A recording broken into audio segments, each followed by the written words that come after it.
पारासर की वजह से जालोर कांग्रेस डूबी है, ये मैं कह रहा हूँ। पारासर ने इसलिए कर दिया है को हराने का प्रयास। मेरी बात कर रहा हूँ मैं। पहले की कांग्रेस का गढ़ था, पुखराज पारासर की वजह से। जालोर जिले में भारतीय जनता पार्टी द्वारा सिरोही जिले के प्रत्याशी को, सिरोही जिले के रहने वाले प्रत्याशी को टिकट दिए जाने के बाद स्थिति भाजपा में ठीक नहीं है। और कांग्रेस की क्या स्थिति है, जिन पुखराज पारासर के सहारे अशोक गहलोत अपने बेटे वैभव गहलोत को जालोर सिरोही लोकसभा सीट से चुनाव लड़ाना चाह रहे हैं, उनको लेके कार्यकर्ता क्या सोच रहे हैं, वीडियो देखिए। मेरी बात कर रहा हूँ मैं। पहले की कांग्रेस का गढ़ था, पुखराज पारासर की वजह से। वो बात मैं ये नहीं कह रहा हूँ, मेरी बात कर रहा हूँ। जालोर कांग्रेस डूबी है, ये मैं कह रहा हूँ। हाथ क्या रखूं, क्या करोगे? मैं कह रहा हूँ ना, एसटीसी कर दी उसने। उस पुखराज पारासर आप 10 लोग, आप 10 लोग आप मीटिंग में बुलाओ। आप कह रहे हो आप मीटिंग बुलाओ, क्या कह रहे हो आप? पुखराज पारासर में 10 लोग आप बुला के मीटिंग करवाओ, ऐसे ही मंत्री बन जाते बैठे। एसटीसी कर दी पार्टी, मैं बोल रहा हूँ। क्या कर लेगा, आप क्या बोलोगे?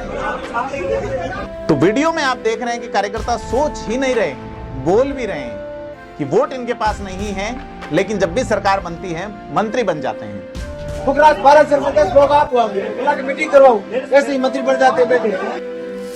यह जो वीडियो आप देख रहे हैं, यह है सांचौर में राजस्थान के पूर्व श्रम मंत्री सुखराम बिश्नोई के दफ्तर का। और इस दफ्तर में कांग्रेस के प्रभारी बनाए गए इस लोकसभा क्षेत्र के हेम सिंह शेखावत, जो कि सेवा दल के मुख्य संगठक हैं, उनके सामने यह विरोध प्रदर्शन चल रहा है। इसके अलावा लुमाराम चौधरी को प्रत्याशी बनाए जाने के बाद भाजपा के जिलाध्यक्ष श्रवण सिंह राव की नाराजगी भी सामने आ रही है। जैसे कि उन्होंने दावा किया था कि वो जालोर सिरोही को कड़बी मुक्त करेंगे, यानी कि देवजी पटेल को वो जो चुनाव है हारना भारी पड़ा है, टिकट कट गया। श्रवण सिंह राव की क्या भूमिका रही कि देवजी पटेल, श्रवण सिंह राव उसी इलाके के होने के बावजूद भाजपा की जमानत नहीं बचा पाए।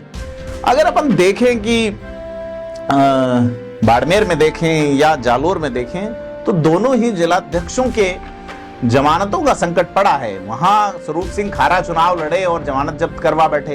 इधर श्रवण सिंह राव ने चुनाव तो नहीं लड़ा, लेकिन देवजी पटेल को जिताने की कथित रूप से कोशिश का दावा कर रहे हैं, लेकिन देवजी पटेल की जमानत नहीं बची। ऐसे में भाजपा के संगठन की स्थिति जो है वो जमीनी तौर पे कितनी मुखर है, यह साबित हो रही है। नमस्कार, मैं प्रदीप हूं, आप थिंक 360 देख रहे हैं और आज बात करेंगे जालोर सिरोही लोकसभा सीट पर अभी क्या चल रहा है। सिरोही से खबर आई है, युवा नेता मांगू सिंह बावली को बर्खास्त कर दिया गया है। बावली उनका गांव है। मांगू सिंह देवड़ा भाजपा के जुझारू कार्यकर्ता हैं, जूझते रहते हैं। एक बार तो वो अपनी ही पार्टी के गणपत सिंह राठौड़ से जूझ गए, कई तरह के आरोप प्रत्यारोप हुए, मुकदमे दर्ज हुए थे। कांग्रेस का वक्त था राजस्थान में, लेकिन अब मांगू सिंह बावली जो है उनको प्रदेश तक बात पहुंची है। उन्होंने जिस तरह से उन पे आरोप लगा है कि उन्होंने अभद्र भाषा का इस्तेमाल किया और जिस तरह से विरोध प्रदर्शन किया, तो जिला अध्यक्ष सुरेश कोठारी ने एक पत्र जारी करते हुए मांगू सिंह बावली को पार्टी से निष्कासित कर दिया। अब दूसरी चीज, उन्हें जब कोई पद नहीं दिया गया तो कहा गया कि आपको किसान मोर्चा में लिया जाएगा। किसान मोर्चा में गणपत सिंह राठौड़ जो है वो जिलाध्यक्ष थे, अब उन्हें प्रदेश उपाध्यक्ष बना दिया गया है। तो मांगू सिंह बावली का जो कहना है कि पार्टी जो है वो इग्नोर कर रही है सीधे तौर पे, ऐसे में उन्होंने इस पे आपत्ति जताई और पार्टी ने ये निर्णय लिया है। इसको लेके जो सिरोही में एक बड़ा यूथ जो सेगमेंट है जो कि भाजपा से जुड़ा हुआ है, वो थोड़ा सा खिसक सकता है। और क्या लुमाराम चौधरी को किंचित वोटों का फर्क पड़ सकता है, बड़ा सवाल है। दूसरी ओर राजपूत समाज का एक बड़ा सम्मेलन जो है वो बराड़ा हनुमान जी मंदिर में 8 मार्च को लाल सिंह राठौड़ धानपुर आयोजित कर रहे हैं, जिसमें उन्होंने, हालांकि लाल सिंह राठौड़ कांग्रेस के जिला उपाध्यक्ष हैं, लेकिन उन्होंने किसी तरह का पार्टी वाला स्लोगन इस्तेमाल नहीं करते हुए यहाँ पे बुलाया है कि इस इलाके में समाज की एक बड़ी संख्या होने के बावजूद भारतीय जनता पार्टी और कांग्रेस दोनों ही न तो संगठन में प्रभावी जगह दे रही हैं और न ही जो लेजिस्लेशन के चुनाव होते हैं उसमें प्रत्याशी के तौर पे जगह दे रही हैं। प्रधानी, सरपंची जो लोग हैं, प्रभावशाली लोग हैं या व्यवहारशाली लोग हैं, दोनों ही तरह के लोग अपने दम पे पाते हैं और पार्टी की सेवा करते हैं और उसके बावजूद प्रत्याशी के तौर पे मौका तो छोड़िए, दोनों ही पार्टियां पैनल में नाम नहीं भेजती, बड़ी बात है। तो वराड़ा हनुमान मंदिर में होने वाला यह आयोजन जो है वो चिंता जगाएगा वैभव गहलोत की और चिंता जगाएगा लुम्बाराम चौधरी की। 3 बड़े समाज की ओर से डिमांड थी टिकट कांग्रेस में भी और भारतीय जनता पार्टी में भी। कल्बी समाज के इतर कल्बी समाज की ओर से जो डिमांड थी वो 12 लोग थे, उसमें कई सारे लोग थे। अब टिकट मिल गया लुम्बाराम चौधरी को, लेकिन भाजपा वाले खेमे से। लेकिन कांग्रेस के अंदर जो डिमांड है वो राजपुरोहित समाज की भी है, देवासी समाज जिसके प्रत्याशी पिछली बार रतन देवासी बड़ा शानदार चुनाव लड़े, और पुरोहित समाज की भी है। ये चारों ही समाज अब जिस तरीके से गुपचुप मंत्रणाओं में जुटे हैं कि जालोर सिरोही की सीट को कब्जाया जाए, और क्या तीसरा मोर्चा बन सकता है वैभव गहलोत जिस वोट बैंक के भरोसे आ रहे हैं उनसे व्यवहार, कार्यकुशलता और समन्वय तो हमारी आपसी है। ऐसे में बाहर के प्रत्याशी वैभव गहलोत यहां से चुनाव क्यों लड़े? आपने जो वीडियो देखा पहला, उसमें आरोप यह है कि पुखराज पाराशर जो यहां की राजनीति करते हैं, जब पहली बार अशोक गहलोत जो है वो सरकार में आए तब पुखराज पाराशर उनके सिपहसालार बने। दूसरी बार जब आए तो अशोक गहलोत के विशेषाधिकारी यानी ओएसडी बनाए गए। तीसरी बार अशोक गहलोत जब सरकार में आए तो उन्हें राज्य मंत्री का दर्जा देते हुए, मंत्री स्तर का दर्जा देते हुए जन अभाव वियोग निराकरण जो विभाग हैं उस विभाग में एक अहम पद दिया गया प्रदेश स्तर का। ऐसे में वो जो लोग जो वोट लेके आते हैं और उनके काम नहीं होते, उनमें से एक कार्यकर्ता का ये दर्द जो है वो हेम सिंह शेखावत के सामने फूट पड़ा सांचौर के अंदर कि साहब उन लोगों से पूछिए जो लोगों से वोट दिला रहे हैं। कार्यकर्ता कौन है? मैंने कई लोगों से पूछा जालोर सिरोही के, लेकिन अभी तक नाम सामने नहीं आ पाया। आपको लगता है कौन है तो हमें कमेंट बॉक्स में बताइए कि भाई जुझारू आदमी है कौन। पुखराज पाराशर राजनीति के बड़े खिलाड़ी हैं। पुखराज पाराशर जो कि कभी ग्रेनाइट एसोसिएशन में रहे थे, बाद में कांग्रेस में प्रदेश सचिव 2006-07 के आसपास थे, फिर महासचिव बने और अशोक गहलोत खेमे के 2 प्रमुख सिपह सालारों में से एक हैं।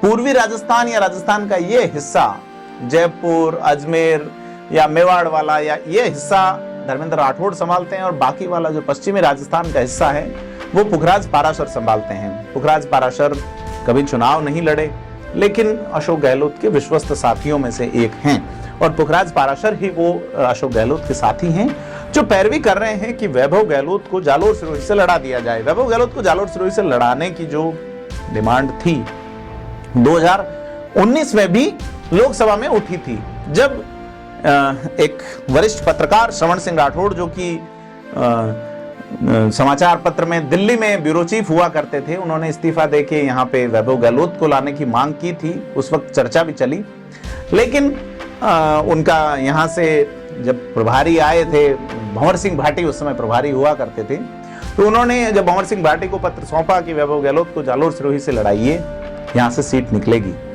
लेकिन उस वक्त अशोक गहलोत के सलाहकारों को लगा कि ये जो लहर है मोदी वाली, इसमें अगर सरकार के रहते हुए वैभव गहलोत हार गए, जालोर से हार गए, तो उनके कामकाज नहीं होंगे और उनकी एंट्री पे क्रॉस लग जाएगा।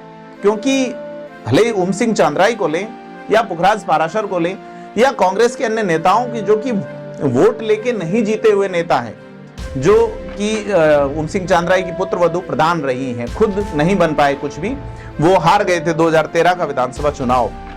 ऐसे में 2 खेमे जालोर की कांग्रेस में नजर आते हैं। एक पुखराज पाराशर का खेमा है और दूसरा वो खेमा है जो पुखराज पाराशर का नहीं है। समरजीत सिंह उसी खेमे के विधायक माने जाते हैं। रतन देवासी जो कि अपनी जाति का एक बड़ा वोट बैंक रखते हैं, राजनीतिक पकड़, समझ और चतुराई रखते हैं, वो जानते हैं कि किस तरीके से कांग्रेस से काम लेना है। वो जो है वो हर बार अपनी बात मनवा ले जाते हैं, क्योंकि वो 24/7 पॉलिटिशियन हैं और सक्रिय राजनेता हैं। समरजीत सिंह थोड़े से सीधे रह जाते हैं कांग्रेस की इसमें कला में, लेकिन उनका व्यवहारगत कुशलता है, उसके चलते वो राजनीति में अभी तक एग्जिस्ट कर रहे हैं। हालांकि समरजीत सिंह को भी जालोर सिरोही में पुरजोर तरीके से निपटाने की कोशिशें लगातार चलती रही हैं और राजनीति में ये राजनीति के सिलेबस का एक बहुत बड़ा पार्ट है कि किस तरीके से आसपास की शाखाएं काटी जाएं, तभी ये जो पेड़ हैं ये अपना पल्लवित होगा। तो यह जालोर सिरोही में जो चल रहा है कि पुखराज पाराशर को लेके जो चीजें उठी हैं, पुखराज पाराशर का जो विरोध शुरू हुआ है, क्या वो किसी प्लान का हिस्सा है? क्योंकि पुखराज पाराशर की निष्ठा को आप चैलेंज नहीं कर सकते। जिस तरीके से उन्होंने अशोक गहलोत का साथ कभी नहीं छोड़ा, भले ही अशोक गहलोत के साथ परिस्थिति कैसी भी रही, पाराशर उनके साथ एक मजबूत साथी के रूप में खड़े रहे। तो मैं जिक्र कर रहा था, श्रवण सिंह राठौड़ जो है लेके आए उस रिज्यूमे को देते हैं और डिमांड करते हैं वैभव गहलोत को लड़ाया जाए। लेकिन अशोक गहलोत की टीम के वो लोग जो कि वोट लेके जीत के आके सरकार में हिस्सा पाने वाले लोग नहीं हैं। दो तरह के लोग हैं जो कि जीत के गए हैं वोटों से, मसलन कि सुखराम बिश्नोई गए मंत्री बने, समरजीत सिंह गए जीत के मंत्री नहीं बनाए गए, रतन देवासी जीत के गए तो उप मुख्य सचेतक बने थे। लेकिन पुखराज पाराशर कभी जीत के या चुनाव लड़के नहीं गए। ओम सिंह चांद्राय महासचिव है तो खुद कभी जीते नहीं। इसके अलावा भी इस खेमे के जो लोग हैं, तो दो तरह के लीडर हैं, एक वो जो मास कम्युनिकेट करते हैं, जो पब्लिक से बात करते हैं, और एक जो क्लास कम्युनिकेट करते हैं, ऊपर का सेटअप ठीक रखते हैं। राजनीति में जनता कहीं बीच में रह जाती है या कार्यकर्ता कहीं बीच में रह जाते हैं। एक जिनका जनता के साथ जुड़ा हुआ है, दूसरा जिनका नेताओं के साथ जुड़ा हुआ है। दो तरह की पॉलिटिक्स जो है वो लगभग सभी जगह नजर आती है और कांग्रेस में तो खास करके ही नजर आती है। तो उस समय सोचा कि अगर वैभव गहलोत सरकार अगर है और जालोर सिरोही से हारे, तो जालोर सिरोही के वे नेता जो कि मास कम्युनिकेशन की स्किल से या मास लीडरशिप की स्किल से पहुंचे हुए हैं ऊपर, वो प्रभावी हो जाएंगे। ऐसे में वैभव गहलोत को यहां लड़ाने से हाथ खड़ा कर दिया। अशोक गहलोत ने कुछ सभाएं भी की, वहां रानीवाड़ा में सभा की, सांचौर में कार्यक्रम भी उस हिसाब से डिजाइन हुए थे, लेकिन अशोक गहलोत को लगा कि जोधपुर बेहतर रहेगा। परंतु खेल ये हुआ कि वैभव गहलोत जो है वो चुनाव हार गए। अब ये लगता है कि सरकार तो नहीं ही है, अशोक गहलोत पे ये दबाव है कि वो चुनाव लड़े। लेकिन अशोक गहलोत के पास और सचिन पायलट पे भी ये दबाव है, दबाव डोटासरा पे भी है, दबाव टीकाराम जूली पे तो नहीं, उन्हें प्रतिपक्ष का बना दिया गया है नेता, भंवर जितेंद्र पे भी है। ऐसे में डोटासरा ये प्रिविलेज ले रहे हैं कि वो अध्यक्ष हैं और उनके ऊपर 25 ही सीटों की जवाबदारी है। इसी तरीके से सचिन पायलट का कहना है, या सचिन पायलट की टीम से बात करें तो लगता है कि अगर अशोक गहलोत लड़ेंगे तो वो भी लड़ेंगे। तो अशोक गहलोत ये प्रिविलेज लेना चाह रहे हैं कि नई पीढ़ी को मौका देना चाहिए, ऐसे में वैभव गहलोत को दे दिया जाए और वो अशोक गहलोत अपने कांग्रेस में एक बेहतर वक्त का इंतजार करें। यह एक जो इंटरनल जो चल रहा है, यह खास करके जालोर सिरोही पे केंद्रित हो चुकी है। अब कांग्रेस की अशोक गहलोत खेमे वाली राजनीति का जो केंद्र बिंदु है वो यह सीट हो गई है। अगर वैभव गहलोत यहाँ जीतते हैं तो उनके जीत के समीकरण ये बनते हैं कि राजपूतों को साधा जाए, ब्राह्मणों को साधा जाए, पुरोहितों को साधा जाए, जिनको कांग्रेस ने टिकट नहीं दिया। हालांकि इनको टिकट भाजपा ने भी नहीं दिया, जिनको टिकट भाजपा ने नहीं दिया, हालांकि इनको टिकट कांग्रेस भी नहीं देती। ये वाइस वर्सा हैं दोनों ही, और इनका वोट बैंक है और प्रभावी वोट बैंक है। मसलन की सरपंचों की संख्या देखें, मसलन की पंचायत समिति सदस्यों की या जिला परिषद के सदस्यों की या नगर निकायों में स्थिति देखें तो यहाँ प्रभावशाली जातियों में वैश्य वर्ग हैं, प्रभावशाली जातियों में राजपूत हैं, यहाँ पे देवासी बड़े प्रभावशाली हैं। तो वैभव गहलोत को दिए जाने से अगर वैभव गहलोत को एक बड़ा वोट बैंक रानीवाड़ा में मिलता है और रानीवाड़ा के देवासी अगर वैभव गहलोत को ही वोट करते हैं कंप्लीट, तो ये माना जाएगा कि रतन देवासी जो है उन्होंने कलबियों से वोट तो ले लिए लेकिन लुम्बा राम चौधरी को वोट नहीं दिलाए। ऐसे में रतन देवासी बड़ा फूंक के कदम रखेंगे। और जैसा कि हम जानते हैं रतन देवासी की राजनीति को कि किस तरीके से उनकी गुगली जो है वो गजब असर करती है। हालांकि रिवर्स स्विंग भी कई बार हो जाती है, जैसा कि पिछले चुनाव में बहुत कम अंतर से वो चुनाव हार गए, बड़ी संख्या में वोट लेने के बावजूद बहुत माइनर अंतर से वो चुनाव हारे थे 2018 में। चुनाव लड़ना वो जानते हैं। संयम लोढ़ा एक बड़े नेता हैं जो कि वोट की पॉलिटिक्स जानते हैं। क्लास कम्युनिकेशन वाले नेताओं में अगर अपन बात करें तो एक और सिपह सालार अशोक गहलोत के नाम है नीरज डागी। राज्यसभा के सांसद हैं लेकिन जीत नहीं पाए, कभी विधायक नहीं बने, और वो भी कोशिश करेंगे कि वैभव गहलोत यहां से जीतें। तो क्लास कम्युनिकेशन वाले नेताओं की पॉलिटिक्स का आधार टिका है वैभव गहलोत की जीत पे। और जो लुम्बा राम चौधरी का खेमा है, उनको डर है कि अगर राजपूत दूसरी तरफ चले जाते हैं और देवासी चले जाते हैं जो कि खुद टिकट डिमांड कर रहे थे, मसलन की सांवलाराम देवासी का नैराश्य भाव, मसलन की नारायण देवासी का नैराश्य भाव, मसलन की नैराश्य भाव भूपेंद्र देवासी का, ये भाजपा के नेता जो अपने सोशल मीडिया पर जरूर लिख रहे हैं, लेकिन मन बड़ा खिन्न है इनका कि इस समाज को मौका दिया जाना चाहिए, जो केवल जालोर सिरोही नहीं, पड़ोस के बनासकांठा साबरकांठा जिले में भी, बाड़मेर जिले में भी, जोधपुर जिले में भी, पाली जिले में भी, जालोर जिले, सिरोही जिले और थोड़ा सा मेवाड़ के हिस्से में भी है। ऐसे में इस समाज को अगर टिकट नहीं मिला तो यह नैराश्य भाव अगर वैभव गहलोत की ओर झुक जाता है, यह नैराश्य भाव अगर चला जाता है कि चूंकि बड़े नेता के बेटे हैं और सभी नेता जो टिकट नहीं पाए हैं या फ्री बैठे हैं, उनको लगता है अशोक गहलोत के सहारे से हम फ्यूचर की राजनीति का कुछ आधार तय कर सकते हैं, तो भाजपा के लिए सीट आसान नहीं बनती। तो पहले भी मैं कह चुका, कुल वोटों की संख्या देखें इन विधानसभाओं में, जो 8 विधानसभाएं हैं इस लोकसभा में, तो भाजपा उसमें पीछे है।